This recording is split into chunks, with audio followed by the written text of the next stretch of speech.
Hi friends, வணக்கம். Welcome to தருணின் சுவை அரும்பு. இந்த வீடியோவில் குழந்தைங்களோட வெயிட் இன்க்ரீஸ் பண்ணக்கூடிய ஒரு ஹெல்த்தியான ஈவினிங் டைம் ஸ்நாக்ஸ் ரெசிபி தாங்க உங்கள்கிட்ட ஷேர் பண்ணியிருக்கேன். இந்த ஸ்நாக்ஸ் குழந்தைங்களோட வெயிட்டும் இன்க்ரீஸ் பண்ணும், கூடவே குழந்தைங்களோட பல் வளர்ச்சிக்கும் எலும்பு வளர்ச்சிக்கும் இந்த ஃபுட் ரொம்பவே நல்லதுங்க. இந்த ஃபுட் நீங்கள் குழந்தைங்களுக்கு வாரத்தில் 3 நாளும் கூட செஞ்சு கொடுக்கலாம். லூஸ் மோஷன் இருக்கிற டைமும் கூட செஞ்சு கொடுக்கலாங்க. இது ரொம்ப எஃபெக்டிவாக குழந்தைங்களோட லூஸ் மோஷனை கம்ப்ளீட்டாக ஸ்டாப் பண்ணிடும். சரி வாங்க ஃப்ரெண்ட்ஸ், இந்த ஹெல்த்தியான பேபி ஃபுட் ரெசிபியை எப்படி செய்கிறதுன்னு வீடியோக்குள்ளே போய் தெரிஞ்சுக்கலாம்.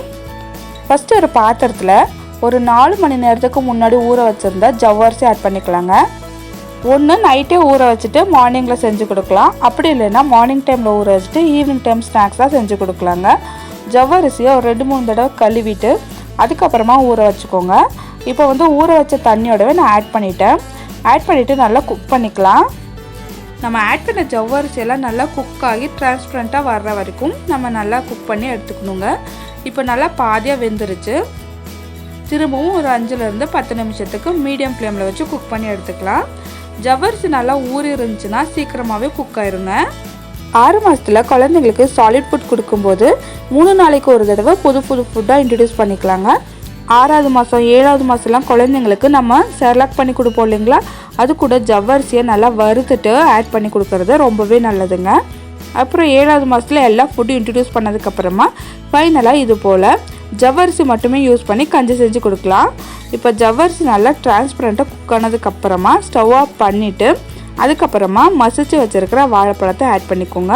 நீங்கள் எந்த வாழைப்பழம்னாலும் யூஸ் பண்ணிக்கலாம். குழந்தைங்களுக்கு பழம் கொடுக்கறனால சளி பிடிக்காதுங்க. உங்களுக்கு அப்படி சளி பிடிக்கும் டவுட் இருந்துச்சுன்னா ஒரு தடவை ஒரு 2 நிமிஷத்துக்கு குக் பண்ணிவிட்டு அதுக்கப்புறமா கொடுத்தீங்கன்னா கண்டிப்பாக சளி பிடிக்காது. இது கூடவே 8 மாதத்துக்கு மேலே இருக்க குழந்தைங்கன்னா 1 டீஸ்பூன் நட்ஸ் பவுடரும் ஒரு 1/2 டீஸ்பூன் நெய்யும் ஆட் பண்ணிக்கிறேன். நட்ஸ் பவுடர் கொடுக்கறதுக்கு முன்னாடி குழந்தைங்களுக்கு ஒவ்வொரு நட்ஸாக இன்ட்ரடியூஸ் பண்ணிவிட்டு எந்த ஒரு அலர்ஜியும் இல்லைன்னா மட்டும் கொடுங்க. இந்த நட்ஸ் பவுடர் எப்படி ப்ரிப்பேர் பண்ணுறதுன்ற வீடியோ நான் டிஸ்கிரிப்ஷன் பாக்ஸில் கொடுக்குறேன், தேவைப்பட்டால் செக் பண்ணிக்கோங்க. இப்போ இந்த ஹெல்த்தியான ஃபுட் ரெடி ஆகிடுச்சுங்க. இது ஒரு பவுலுக்கு நான் மாற்றிக்கிறேன்.